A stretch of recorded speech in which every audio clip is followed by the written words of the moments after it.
If gay marriage gets overturned, we'll still be able to get married, but a few things will change. So if the Supreme Court were to hear the case and they vote to overturn Obergefell, there would no longer be a national right to same-sex marriage.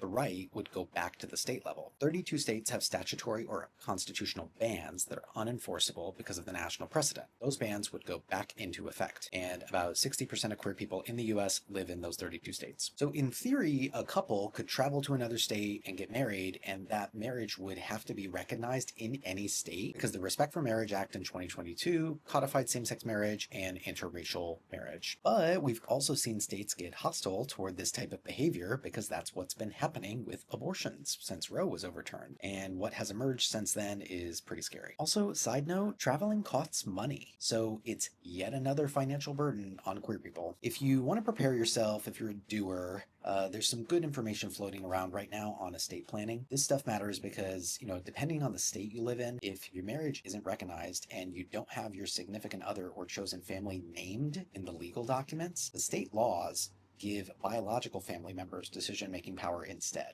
And a lot of queer people don't want that. I have a chapter in my forthcoming book about estate planning because it's very important for protecting wealth and family. It's also important because if marriage goes back to the states, your estate documents have to be tighter. So overall, there's a lot of discourse happening right now. It's easy to catastrophize and spiral. So let's focus on the facts and also what we can do now and in the near future to be prepared.